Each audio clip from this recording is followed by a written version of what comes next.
वास्तविक संख्याएं। पहले बात आपको बता दे रहा हूँ कि जितने लोग मेरे चैनल पे नए होंगे वो चैनल को सब्सक्राइब कर लेंगे, और उससे एक होगा कि सारे वीडियो के नोटिफिकेशन आपको मिल जाएंगे। और डिस्क्रिप्शन में मेरा चैनल दिया होगा स्टार्ट रिसर्च करके, उस पर अगर आप जाएंगे तो आपको सारे वीडियोस मिल जाएंगे, ठीक है, जितने भी हैं।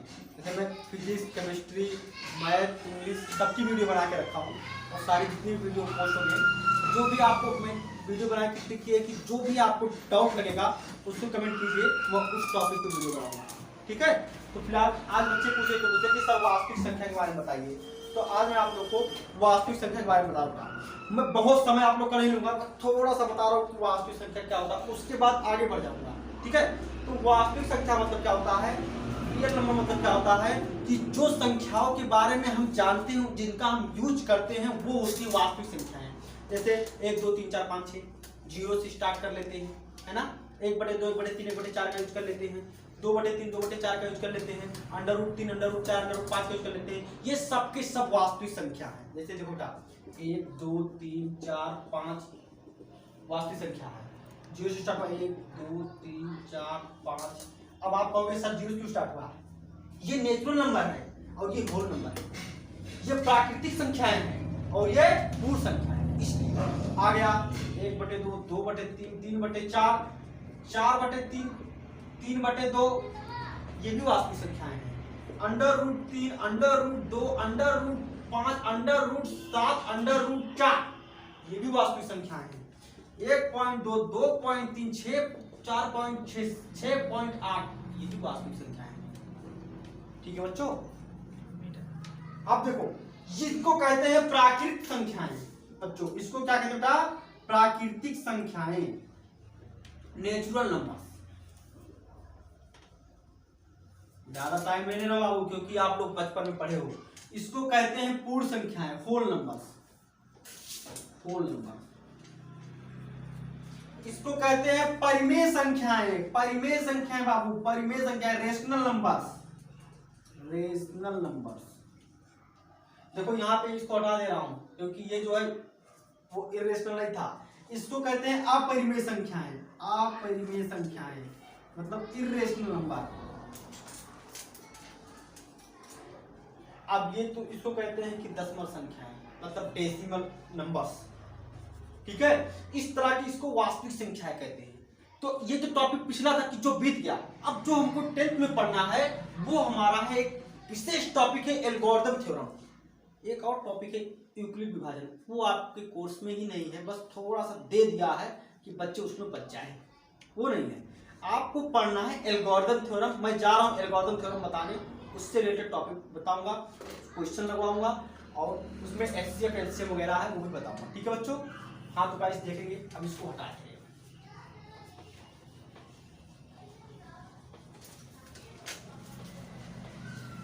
कुछ भी प्रॉब्लम होगा तो वीडियो को रिवाइज करके देखेंगे। देखिए गाइस अब आ गया है एल्गोरिथम थ्योरम।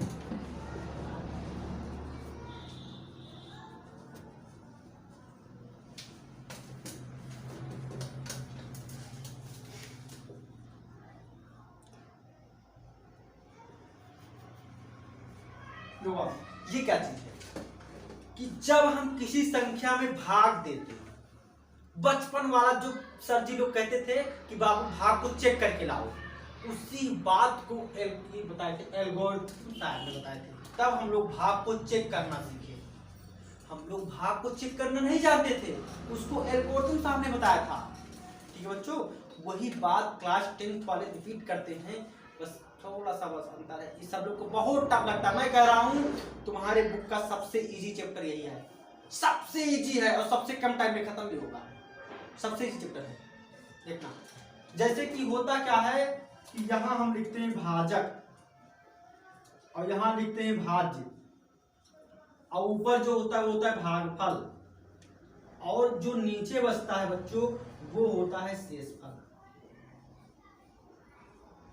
इसको कहते हैं डिवाइजर, इसको कहते हैं डिवाइडेंड, इसको कहते हैं क्विटेंट। क्विटेंट को क्यों से लिख रहे हैं कोई दिक्कत नहीं, इसको कहते हैं रिमाइंडर। जैसे कि बच्चों हम 2 से भाग दिए 10 में 11 में, 2 पंचे 10, बच गया 1। ये है भाजक डिवाइजर, ये 5 है भागफल, और ये 1 है शेषफल, और ये जो है 11 है वो भाज्य, और ये 10 क्या है बच्चों? मल्टीपल्स ऑफ 2, 2 का गुणज, जो का मल्टीपल 10, उसकी जरूरत नहीं थी इसलिए यहां पर नहीं लिखा। अब इस बात को एल्गोरिथम साहब ने बताया कि हम इस तरह से लिख सकते हैं। देखो बच्चों, हम इस तरह से लिखेंगे कि भाज्य यानी कि भाज्य बराबर भागफल गुणे भाजक और प्लस शेषफल। मैं आप लोग की सुविधा, हाँ तो गाइस ये बताया था एल्गोरिथम साहब ने कि भाज्य बराबर भाजक गुणे भागफल प्लस शेषफल। हम कैसे करते हैं? देखो, भाज्य ऊपर लिखते हैं, भागफल से गुणा कराते हैं, उत्तर को यहां लिखते हैं, शेषफल जोड़ लेते हैं, तो जो प्राप्त होता है वो होता है भाज्य। इसका मतलब देखो यहीं पे चेक कर लो कि भाजक है हमारा 2, गुणा कर दिए 5, तो 5 दूनी 10, शेषफल को लास्ट में लिख के जोड़े तो 11 आ गया बच्चों। देखो आ गया ना, वही बात को एल्गोरिथम साहब ने बताया। तो इसको हम लोग इस तरह से नहीं इस तरह से इसको लिखते हैं। ऐसे भाज्य को हम संख्या a से लिखते हैं, भाजक को b से, भागफल को q से, बिकॉज q पर क्विटेंट, और शेषफल को r से। बस आपको इतना याद रखना है। आगे सुनिए बच्चों, यही चीज याद रखना है कि a क्या है, b क्या है, q क्या है, r क्या है। चैप्टर खत्म। अब हम सिर्फ क्वेश्चन लगाएंगे, सिर्फ क्वेश्चन लगाएंगे। यही इतना याद रखना है कि a भाज्य है, भाज्य मतलब डिवाइडेड, b भाजक है डिवाइजर, q भागफल है, r रिमाइंडर शेषफल। बस।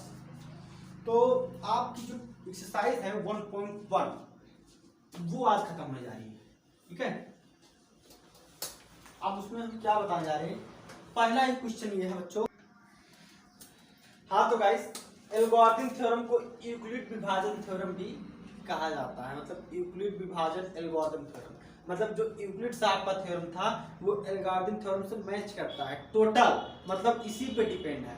तो इसलिए दोनों को कॉम्बिनेट यहाँ पे लिखा हुआ है, इसी कहते हैं यूक्लिड विभाजन एल्गोरिथम थ्योरम, ठीक है। इस थ्योरम का यूज करके इन दोनों का हमको मासा बताना है, एचसीएफ। निम्नलिखित संख्याओं का एचसीएफ ज्ञात करने के लिए यूक्लिड विभाजन एल्गोरिथम का प्रयोग कीजिए। तो बेटा कैसे करेंगे? सिंपली एचसीएफ निकालने के लिए हम क्या करते हैं कि जो छोटा वाला है उससे बड़े वाले में भाग देते हैं,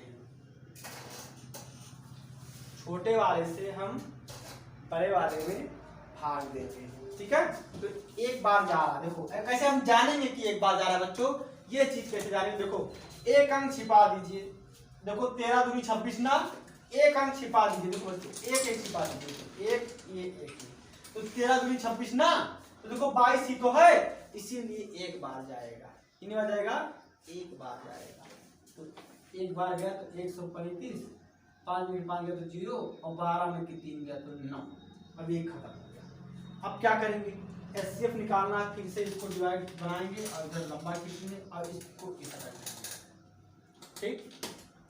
उसके बाद फिर देखो बच्चों एक छिपाए तो 9 या करने में 9, एक बार जाएगा, है ना, एक बार ले जाएंगे, फिर घटाए 5 4, फिर ऐसे किए इस 90 को यहाँ लिख दिए। अब देखो 2 बार जा रहे हैं, 45 गुना 90।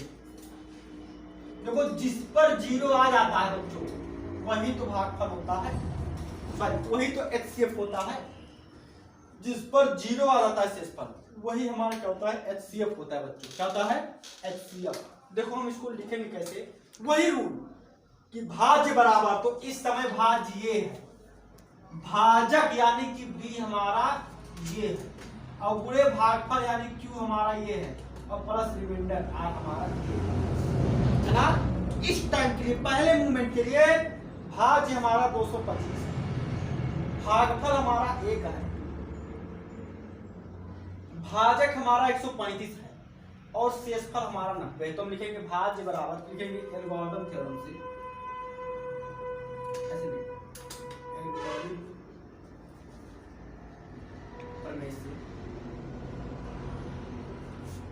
बिकॉज ए बराबर बी क्यू प्लस आर होता है ना, तो लिखेंगे ए क्या है 225 है, बी का मान कितना है 135 है, ए का मान क्यू का मान 1 है, आर का मान 90।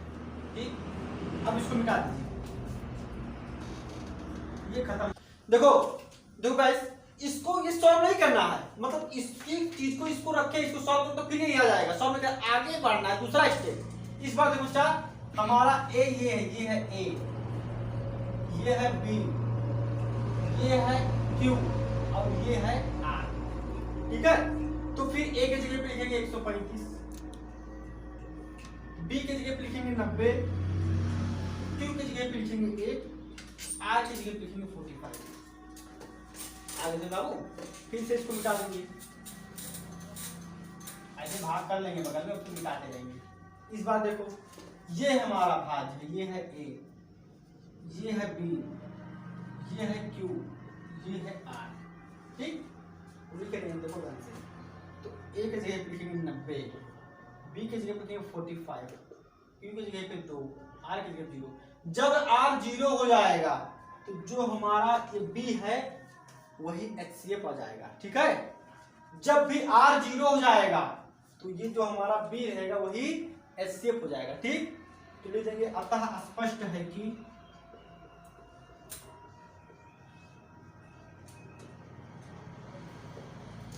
HCF बराबर 45।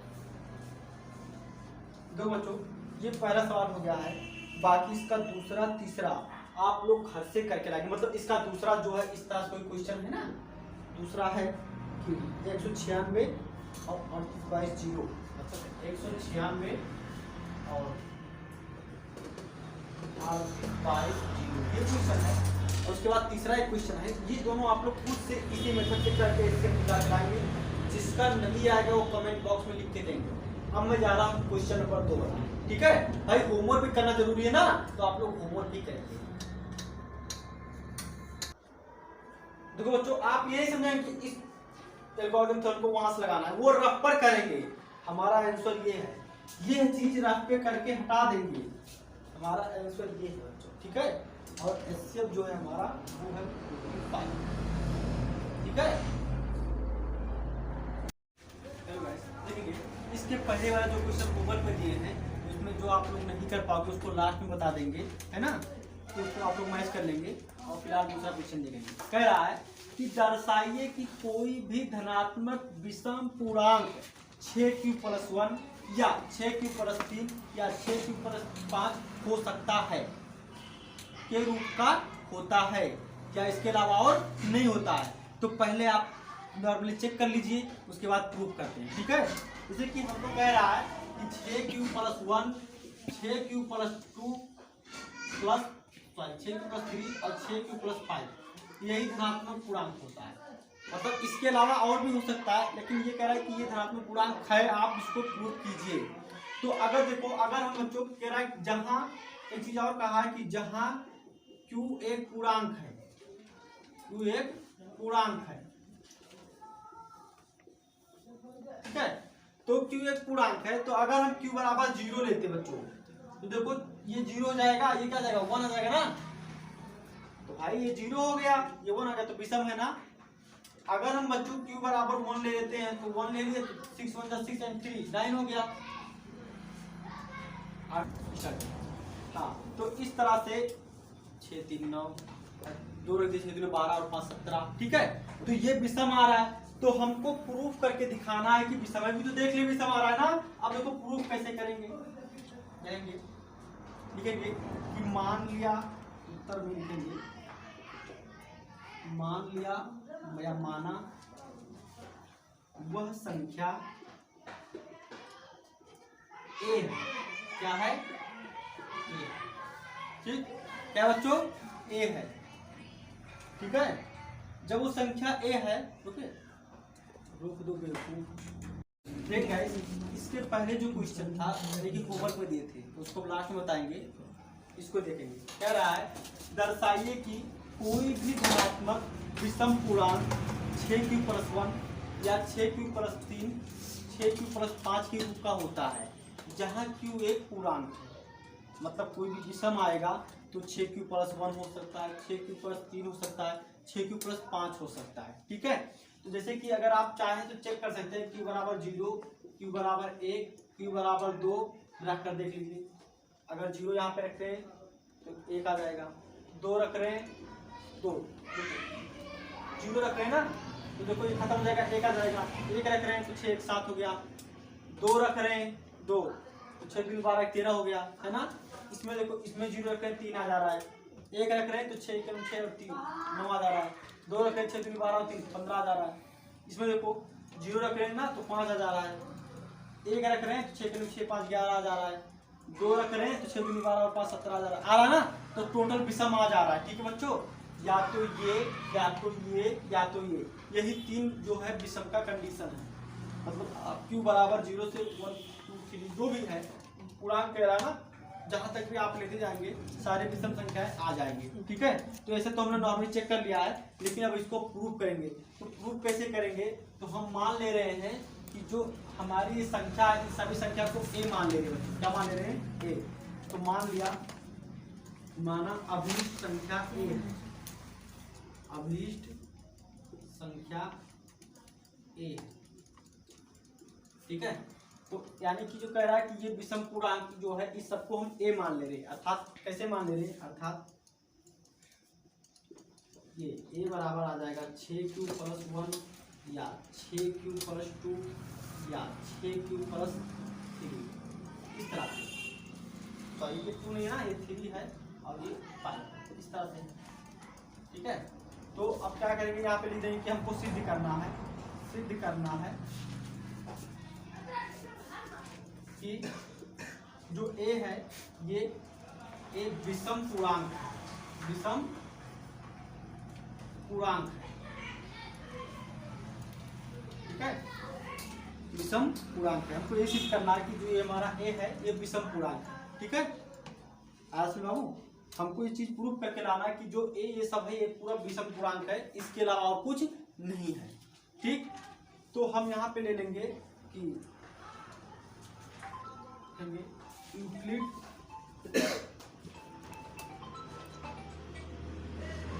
एल्गोरिथम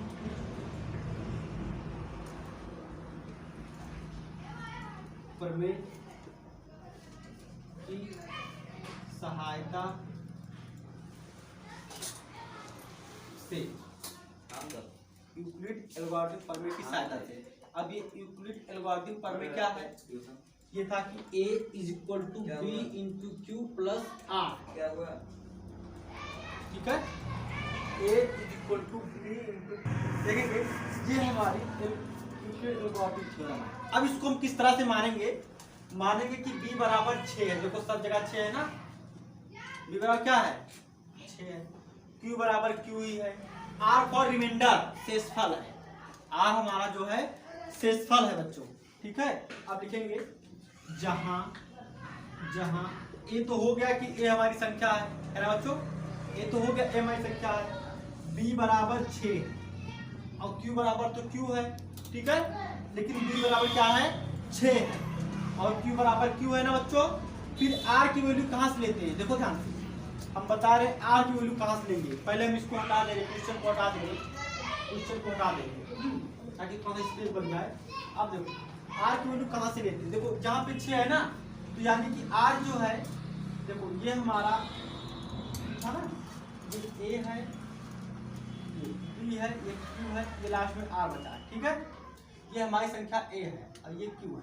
ठीक है, तो b का मतलब 6 हो गया, यहां से मान लिए 6।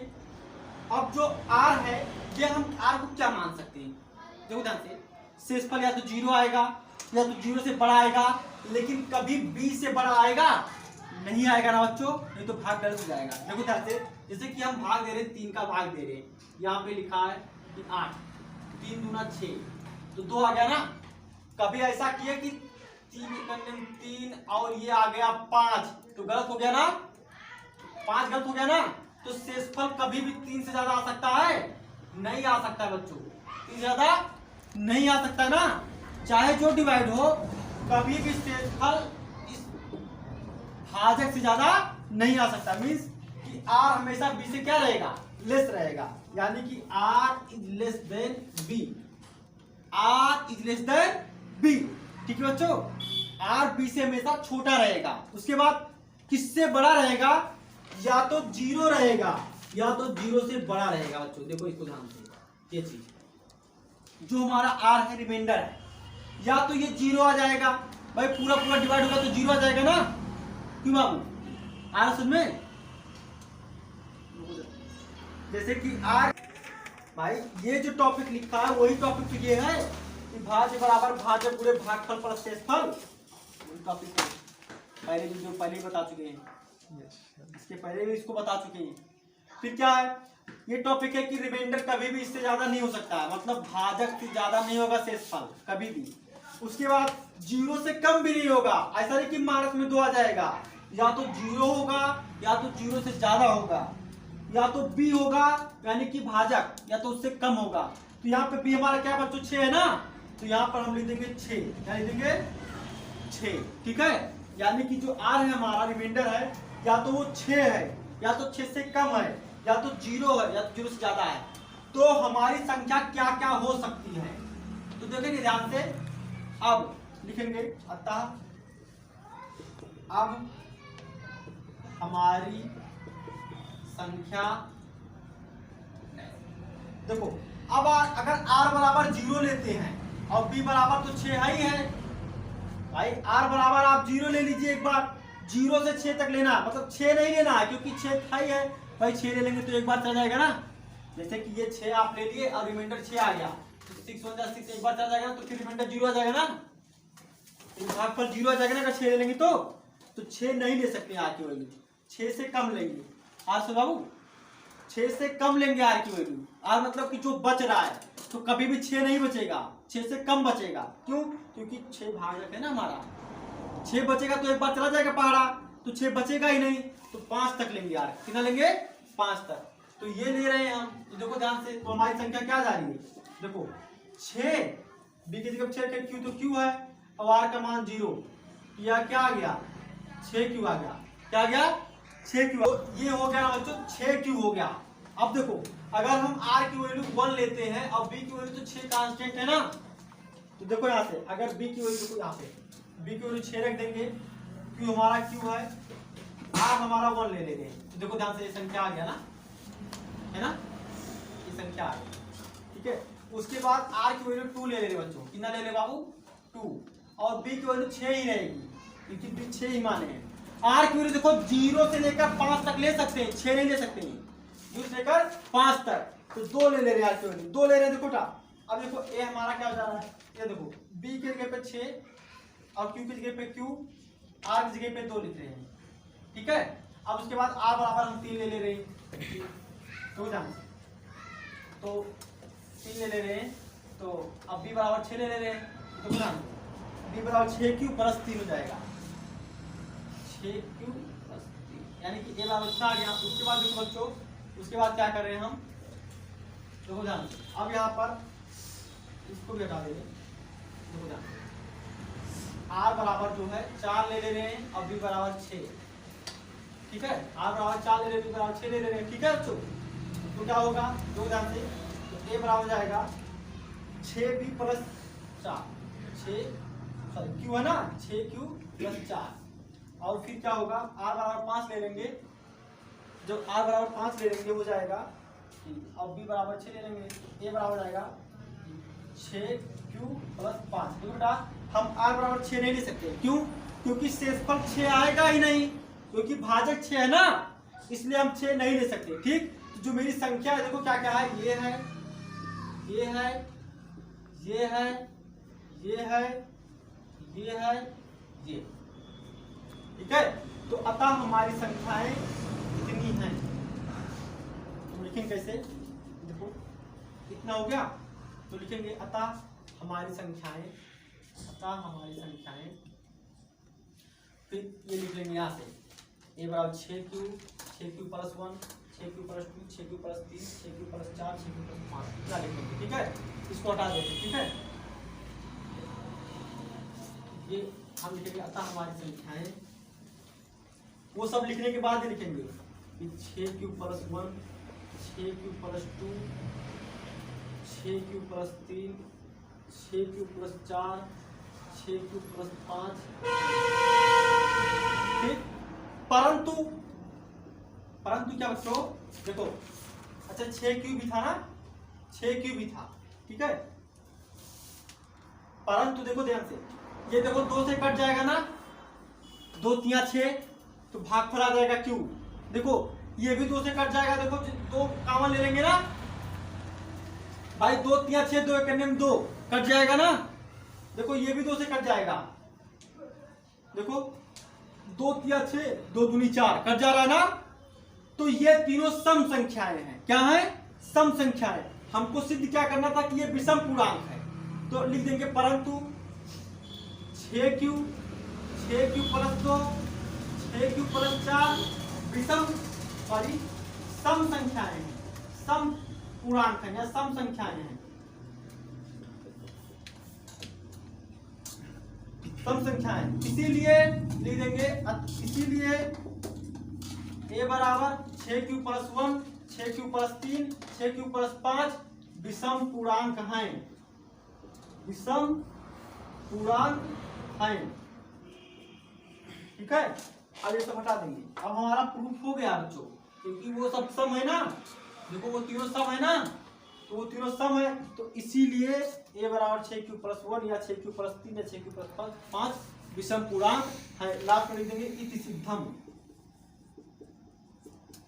यही प्रूफ करना था। ठीक है गाइस, अब नेक्स्ट क्वेश्चन देखेंगे। हाँ तो गाइस देखेंगे क्वेश्चन नंबर 3 क्या कह रहा है किसी परेड में 616 सदस्यों वाली एक सेना की टुकड़ी, किसी परेड में, परेड हो रहा है उसमें 616 सदस्यों की एक सेना की टुकड़ी जा रही है, 32 सदस्यों वाले एक आर्मी बैंड के पीछे मार्च करना है। एक दूसरा आर्मी बैंड है उसमें 32 लोग हैं, उसके पीछे इस 616 सदस्यों को मार्च करना है। मार्च मतलब जब होता है ना, वो करना है। दोनों समूहों को समान संख्या वाले स्तंभों में मार्च करना है। मतलब जैसे कि देखो ध्यान से मैं दिखा रहा हूं आप लोगों को, जैसे कि ये है 1 2 3 4 5 6 7, ये हमारी जो है क्या कर दे रहा हूं 8।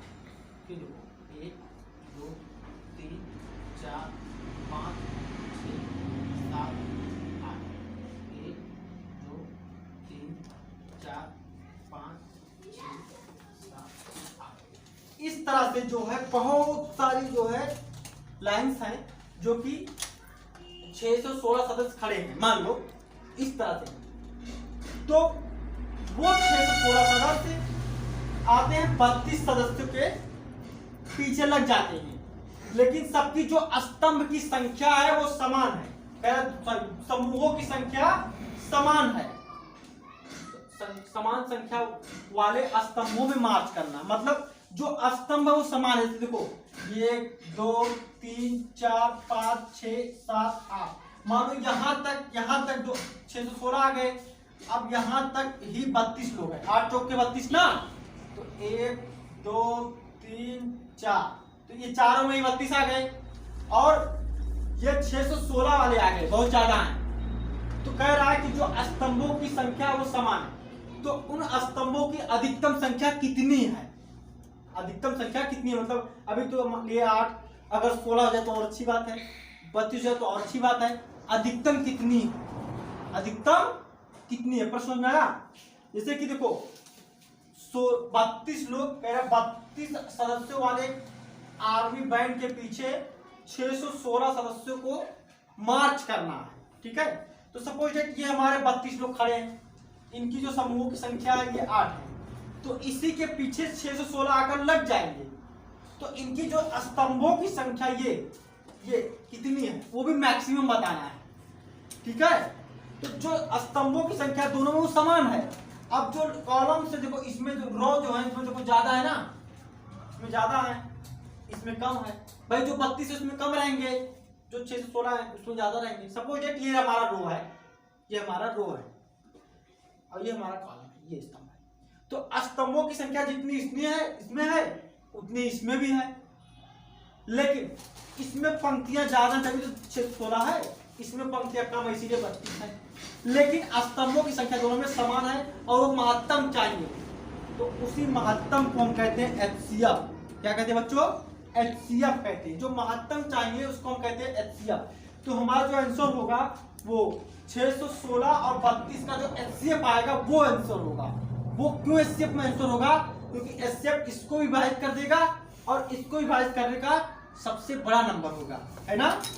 तो दोनों को जो विभाजित कर देगा सबसे बड़ा नंबर, उसी में वो लोग मार्क्स लगा लेंगे। तो इसलिए हमको जो है क्या निकालना है, दोनों का HCF। ठीक है, तो HCF निकालने के लिए हम शॉर्टकट ट्रिक आप लोग को दे दे रहे हैं। क्या करोगे, उस छोटे वाले से इस बड़े वाले में भाग कर लोगे। देखो 2 बार नहीं जा रहा, 1 बार जाएगा ना। 11 में 2 गया तो 9, 5 में 3 गया तो 2, तो 7। ठीक है, आगे समझे आ रहा ना। तो 9 बार आ रहा है, छिपा दो 3 9 27 में देखो 9 बार जा रहा है।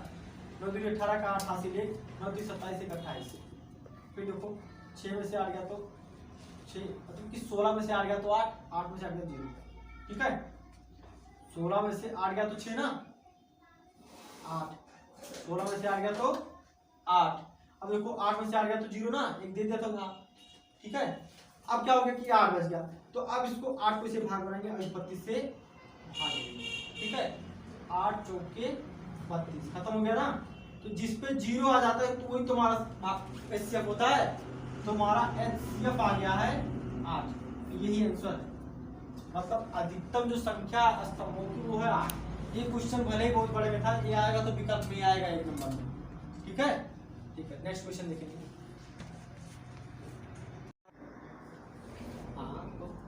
विभाजन प्रमेयिका का प्रयोग करके दर्शाइए कि किसी धनात्मक पूर्णांक का वर्ग किसी पूर्णांक m के लिए 3m या 3m + 1 के रूप का होता है। आपको यही प्रूफ करना है कि मतलब जो भी स्क्वायर है या किसी भी संख्या का वर्ग है, या तो 3m होगा या तो 3m + 1 होगा।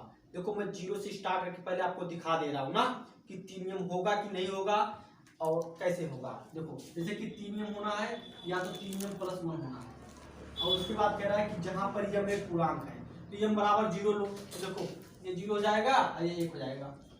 देखो 0 हो गया ना, 3 × 0, और देखो ये हो गया 1। फिर क्या तो 1 है ना, 1 का स्क्वायर m = 1, तो ये जगह 3 × 3 और अगर 3 × 3 और 1 4। देखो 4 2 का स्क्वायर है ना 2 का स्क्वायर। अब देखो अगर m = 2 लेते हैं, देखो 3 दूनी 6 और 3 दूनी 6 और 1 7, ये कोई भी नहीं है। ठीक है, किसी का भी नहीं है। अगर m = 3 लेते हैं, ठीक है, अगर m = 3 लेते हैं, ठीक है बच्चों, तो 3 3 का 9 और 3 3 का 9 1 10। तो देखो ये है ना, देखो इसमें ये सब था। अब देखो ये भी स्क्वायर है ना, तो कोई 1 का स्क्वायर 2 का स्क्वायर 3 का स्क्वायर। ठीक है बच्चों, ठीक है ना। अब देखो 4 का स्क्वायर ले लो, सॉरी m = 4 ले लो, m = 4 ले लो, तो हो जाएगा कि 4 × 12 और 4 × 12 = 13। फिर किसी का नहीं ना, तो m = 5 ले लो, तो हो जाएगा 5 × 15 और 15 5 × 15 = 16। तो देखो 4 का स्क्वायर है ना, इस तरह देखो 1 का स्क्वायर 2 का 0 का स्क्वायर 1 का स्क्वायर 2 का स्क्वायर 3 का स्क्वायर 4 का स्क्वायर, इस तरह से 5 का स्क्वायर भी आएगा। कहने का मतलब बच्चों कि जो भी स्क्वायर होगा वो या तो 3m के रूप में आएगा या तो 3m + 1 के लिए आएगा। इस दोनों में से कोई ना कोई एक होगा जरूर। अगर आप लेते जाए 1 2 3 4 5 7 8 तो स्क्वायर आते रहेगा। कुछ समझ में आया? यही चीज कह रहा है कि आप प्रूफ करके दिखा दीजिए कि मतलब जो ये बात कह रहा है वो सही है। ये कह रहा है बंदा कि जो बात कही गई है वो सही है, आपको ये कहना है, ये प्रश्न कह रहा है। ठीक है, मान लो आप 6 ले रहे हैं, बराबर 6 ले लीजिए, तो 6 3 18 और 18 19, कोई नहीं गलत है, चल ठीक है। m = 7 ले लीजिए, 7 3 21, 7 3 21 और 1 22, ये भी रॉन्ग है। m = 8 ले लीजिए, देखो 8 3 24, 24 और 1 25, देखो 5 का स्क्वायर है ना, तरह से, मतलब कि सीक्वेंस में ही है सब सीरियल में। देखो 1 का स्क्वायर, 2 का स्क्वायर, 3 का स्क्वायर, 4 का स्क्वायर, 5 का स्क्वायर, तो इस तरह से ये आते रहेगा। तो कह रहा है ये चीज आप प्रूफ करके दिखाइए अपने शब्दों में, ठीक है, आगे समझ में। देखो इसको जो है वो कर रहे हैं, तो वो 0 का स्क्वायर 0 ही होगा, ठीक है। अगर 0 में 0 का डिवाइड करोगे तो वो नहीं होगा, वो अपरिभाषित होगा। लेकिन 0 का स्क्वायर अगर करते हो तो 0 गुणे 0 तो 0 होगा, ठीक। आगे से बात है, जैसे कि अगर 0 गुणे 0 करते हैं आप तो 0 होगा, लेकिन 0 भागे 0 करते तो 0 नहीं होगा। ये भाग अपरिभाषित है, गलत है, 0 का 0 भाग नहीं हो सकता, ठीक है। तो वो स्क्वायर के लिए सही है लेकिन भाग के लिए गलत। अब देखो, अब हमको क्या करना है, प्रूफ करना है। तो मान लिया, तो हम उत्तर लिख लेंगे, उत्तर फिर लिख लेंगे। कैसे करेंगे, हम पहले संख्या को मान लेंगे कि ए है। मान लिया संख्या क्या है, ए है, संख्या को ए मानेंगे कि संख्या जो है ए, ठीक है। अब ए है तो इक्विट पर में लगाएंगे। इक्विट पर में क्या था, ए बराबर बी क्यू प्लस आर, क्या था, ए बराबर बी क्यू प्लस आर था। तो इसका मतलब क्या है, देखो जो मतलब ए बीच में है, बी इधर है, क्यू इधर है और शेषफल आर, ठीक है। तो अभी इस क्वेश्चन को ध्यान से देखेंगे, बढ़िया से देखेंगे कि बी की जगह पे हमको 3 लाना है। क्या लाना है, बी की जगह पे 3 लाना है, क्यू की जगह पे यम है और ये रिमाइंडर हमारा जो भी बच रहा है ना। तो यानी कि मुझे मिल गया कि बी बराबर 3 है और क्यू बराबर यम है। देखो बच्चों एक बात पता होता है कि जो आर होता है वो हमेशा बी से कम होता है, रिमाइंडर हमेशा भाजक से कम रहेगा ना, भागफल हमेशा भाजक से कम रहेगा, भाई डिवाइजर से हमेशा कम रहेगा ना रिमाइंडर, तो ये हमेशा कम रहेगा इससे। यानी कि आर जो है वो लेस देन बी है, तो बी की वैल्यू मतलब 3 से हमेशा कम रहेगा। क्योंकि अगर देखो बच्चों अगर ये 3 आ गया तो एक बार पार चल जाएगा ना, 3 एक करने में 3 तो गड़बड़ी हो जाएगी ना, मतलब शेषफल 0 आ जाएगा, तो नहीं बच सकता, ठीक। और ये हमेशा या तो 0 होगा या तो 0 से बड़ा होगा। एक वैल्यू तो ये मिल गई हमको क्लियर कि जो आर होगा वो यहाँ से पता चलता है बच्चों बी की वैल्यू से कि वो हमेशा बी से छोटा रहेगा और या तो 0 हो सकता है या तो 0 से बड़ा हो सकता है, ठीक है। तो अब देखो ध्यान से रखते जाओ इसमें। देखो अगर आप 0 रखेंगे, आर की वैल्यू एक बार 0 रखेंगे, एक बार 1 रखेंगे, एक बार 2 रखेंगे, आप 3 रख ही नहीं सकते क्योंकि हमको 3 से कम लेना है, ठीक है। अभी मैं लिखवा दे रहा हूँ, पहले समझा दे रहा हूँ, अभी लिखवा दूंगा पूरा, ठीक है। अभी मत लिखो, अभी लिखवा दे रहा हूँ, ठीक है। तो बी की जो आर की वैल्यू है 3 से कम ही लेना है और 0 से ज्यादा लेना है, ठीक है। तो उसके बाद कैसे लेंगे, तो अगर आप 0 लेते हैं आर की वैल्यू और बी की वैल्यू 3 है ही है, बी की वैल्यू यम है 3 यम। अगर 1 लेते हैं 3 यम प्लस 1, 2 लेते हैं तो 3 यम प्लस 2 आ गया संख्या, ठीक है। लेकिन यहाँ पे देख लो पहले सबसे पहले 0 रख के देखना। देखो 0 रख के देखने पर किसी का स्क्वायर नहीं है, 1 रख के देखो किसी का स्क्वायर नहीं है, 2 रख के देखो किसी का स्क्वायर नहीं है, रख के देख लो 2 3 6 और 2 8 किसी का नहीं है, 3 3 का 9 2 11 किसी का नहीं है, 4 3 12 2 14 किसी का नहीं है, 5 3 15 2 17 मतलब ये किसी का स्क्वायर ही नहीं है। तो आप लिखोगे कैसे कि मुझे पता है, हमें पता है कि 3 यम प्लस 2 किसी भी संख्या का स्क्वायर नहीं है, किसी भी संख्या का वर्ग नहीं है, इसीलिए 3 यम तथा 3 यम प्लस 1 ही किसी भी संख्या का वर्ग हो सकता है, प्रूफ है, ठीक है। तो अभी लिखवा दे रहा हूं, देखो कैसे लिखोगे आप लोग, ठीक है गाइस। देखो हम क्या लिखेंगे, इसको कैसे लिखेंगे सवाल को, देखो माना ये अभी संख्या, अभिष्ट मतलब कि जो कह रहे हैं वही संख्या, जो प्रश्न में कहा गया है वही संख्या। अभिष्ट संख्या a बराबर क्या है, a, या ऐसे हटा के लिख देंगे a। अभिष्ट संख्या क्या है, a, ठीक है बच्चों, ठीक है। देखो तो जब a है तो यहाँ पर लगाएंगे तब यूक्लिड विभाजन प्रमेय की सहायता से, ठीक है। तो यूक्लिड प्रमेय क्या है, a बराबर बी क्यू प्लस आर, अभी बताया था कि a क्या है, b क्या है, q क्या है, r क्या है, ठीक है। अभी फिर से देख लो, a यहाँ पर रहता है, b ये है और q ये है और r से स्टार्ट। तो b बराबर कितना बच्चों 3 है, बताते ना कि देखने पर 3 लग रहा है। और q बराबर m है तथा देखो जो r की वैल्यू है वो हमेशा, देखो ये r की वैल्यू हमेशा b से क्या रहेगी, कम रहेगी। मतलब जो भी रिमाइंडर आएगा वो हमेशा क्या होगा कि भाजक से कम रहेगा, ठीक है। जो बचेगा शेषफल वो हमेशा भाजक से कम रहेगा। तुम भाग देके देख लेना, चाहे जिस संख्या में भाग दोगे जो शेषफल बचता है वो हमेशा इससे कम रहता है। यानी कि ये हमेशा b से कम रहेगा, यानी कि b की वैल्यू 3 है, 3 से कम रहेगा। या तो 0 होगा तो 0 से बड़ा होगा, ठीक है। तो हम जो है r की वैल्यू एक बार 0 लेंगे, एक बार 1 लेंगे, एक बार 2 लेंगे, ठीक। तो आप लिखेंगे r बराबर 0 पर, r बराबर 1 पर, r बराबर 2 पर, ठीक है। ये चीज हो गया।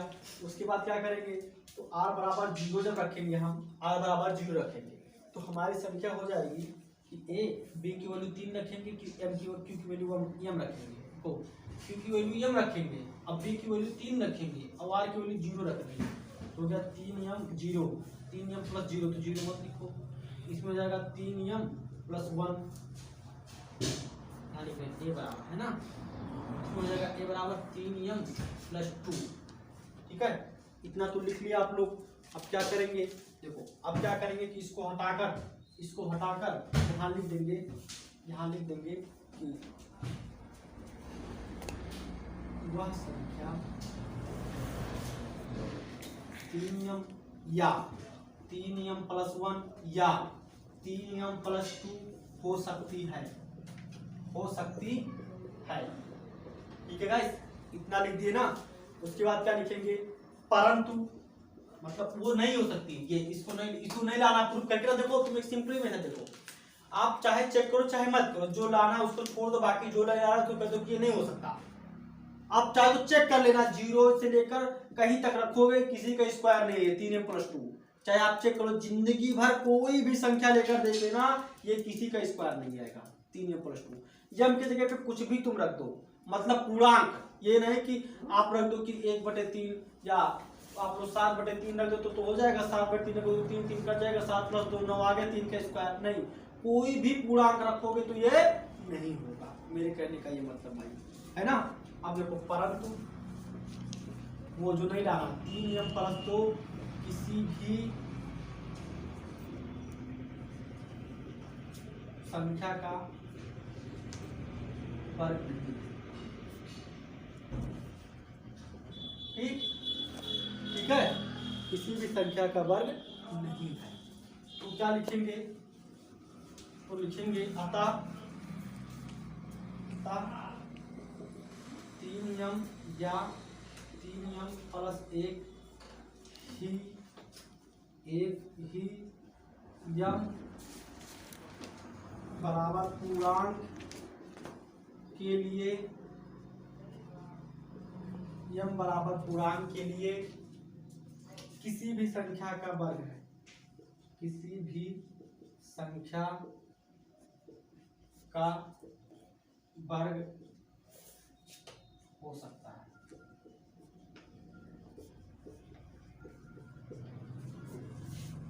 आप लिखेंगे इति सिद्धम,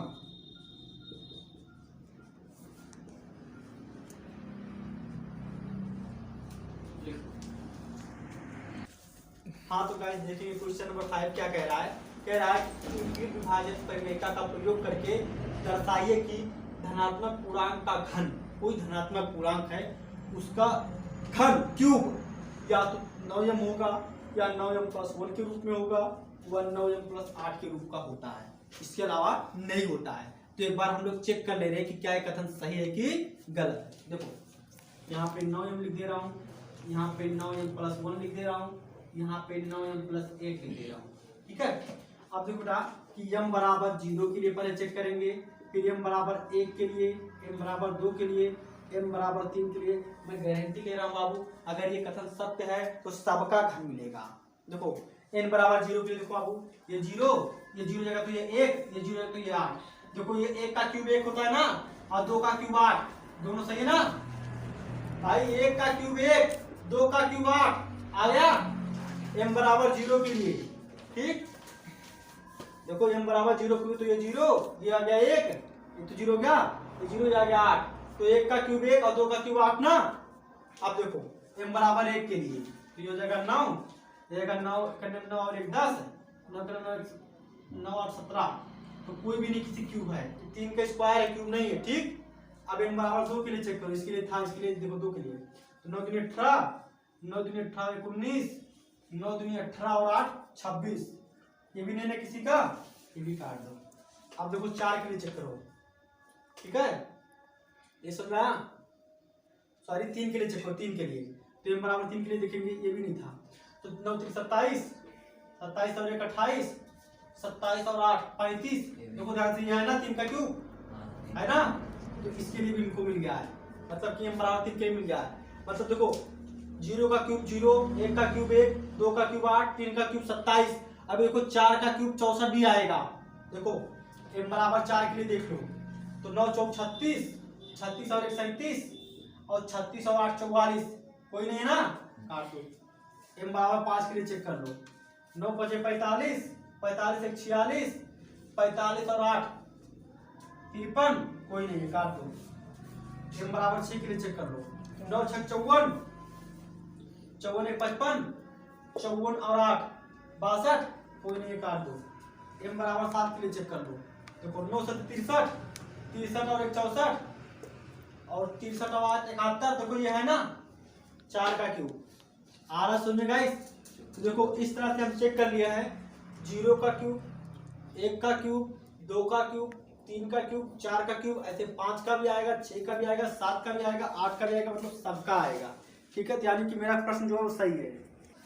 हाँ तो गाइस ये प्रूव हो गया है कि ये प्रश्न सही है, ठीक है। अभी मैं 2 तरह से और करने को बता दे रहा हूँ, उसके बाद दिख रहा हूँ, ठीक है। आप लोग टेंशन मत लो लिखने की, अभी इसको मिटा दे रहा हूँ, अभी आप लोग को एक डेमो और दे रहा हूँ कि कैसे लगाएंगे ये प्रश्न को, ठीक है।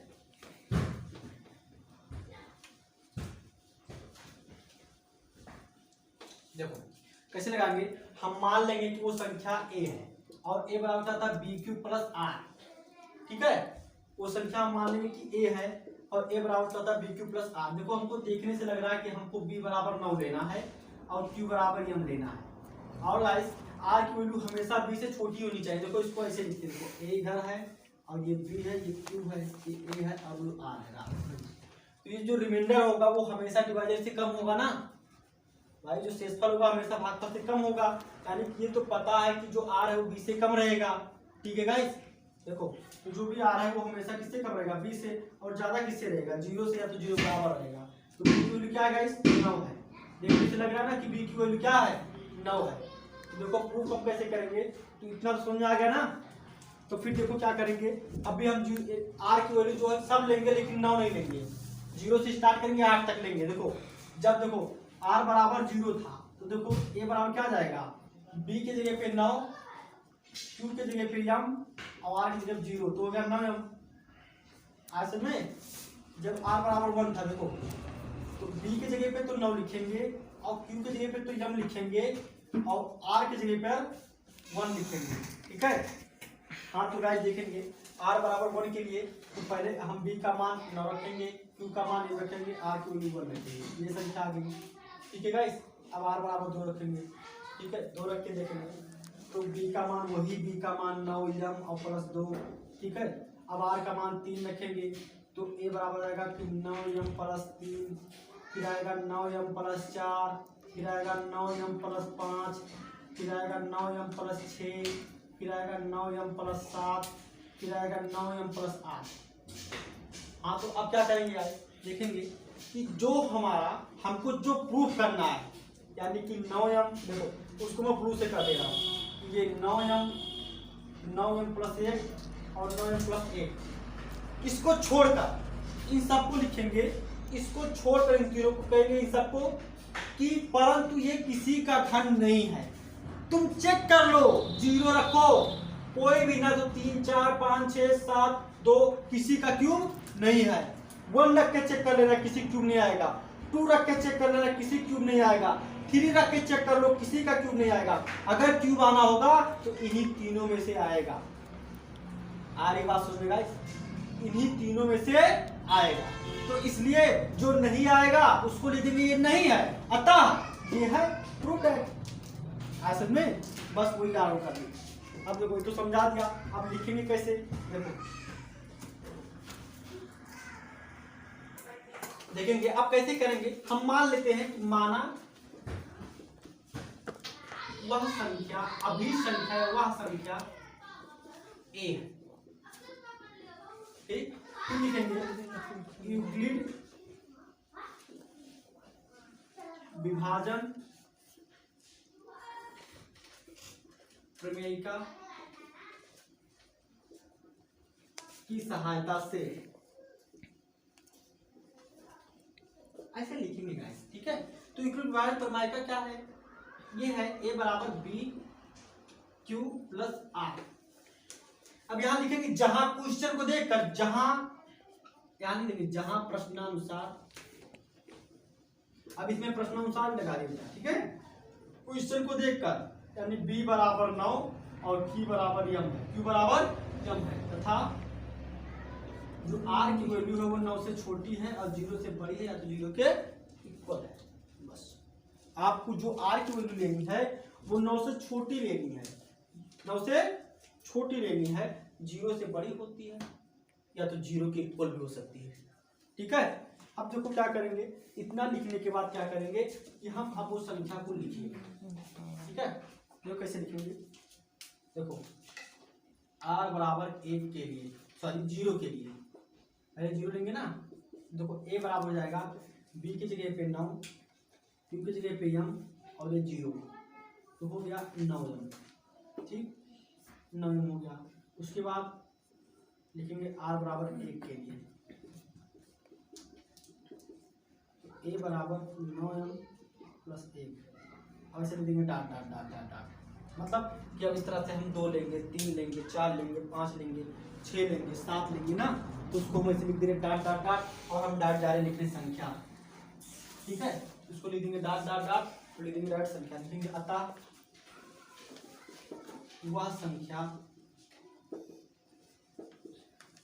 9m plus 1, 9m plus 2, 9m plus 3, 9m plus 4, 9m plus 5, 9m plus 6, 9m plus 7, 9m plus 8 हो सकती है, हो सकती है, हो सकती है, ठीक। बाय क्या चीज, हाँ तो देखेंगे अब देखो जो जो हमको लाना था 9m छोड़ दो, 9m प्लस 1 इसको छोड़ दो, 9m प्लस 8 इसको छोड़ दो, बाकी को लिख दो, ये नहीं हो सकती है, ये सब बाकी जो बच रहा है उसको लिख दो, नहीं हो सकती है। आप लोग लिखेंगे कैसे, देखो इसको हटा दे रहे हैं, तो आप लोग लिखोगे ऐसे, परंतु 9m plus 2, 9m plus 3, 9m plus 4, 9m plus 5, 9m plus 6, 9m plus 7 किसी भी संख्या का घन नहीं हो सकती, घन नहीं हो सकती है, घन नहीं हो सकती है, ठीक है। अतः अब लिखेंगे गाइस, अतः वह संख्या, फिर से इसको फिर से, अतः वह संख्या 9m प्लस 1 या 9m प्लस 8 हो सकती है,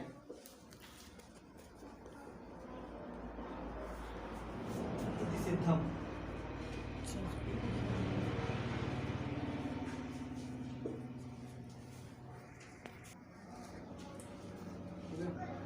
हाँ तो गैस देखेंगे ये हो गया प्रश्न, एक प्रश्नावली 1.1 खत्म हो गई है, इसमें 2-4 होमवर्क दिए थे, उसको नेक्स्ट वीडियो में जब लास्ट में खत्म हो जाएगा तब बताएंगे। फिलहाल जो भी है ये 7 नंबर का टॉपिक खत्म हो गया है, मतलब इसमें से कोई भी क्वेश्चन आएगा जो बताएं 5 में से 7 नंबर का आएगा, और ये कि 99% केस में इसमें से प्रश्न आता है। आप लोग ट्राई कर लेंगे, ज़्यादा प्रयास कर लेंगे, ताकि आप लोग अपने बोर्ड में 7 मार्क्स कंफर्म कर लेंगे, ठीक है। और एक काम करेंगे बेटा कि ये वीडियो जितना भी हो पाएगा उतना शेयर कर देंगे, अपने ग्रुप में करेंगे, दोस्तों के पास करेंगे। अच्छा लगेगा तो लाइक करेंगे, और अगर वीडियो की आप लोग की कंपलसरी होगी तो उसको जो है सब्सक्राइब कर लेंगे, तो हमारे सारे नोटिफिकेशन आपके पास पहुंच जाएंगे, बेल आइकन दबा देंगे। ठीक है, तो आप लोग बेटा भूलेंगे नहीं, शेयर जरूर कर लेंगे वीडियो को। ठीक है।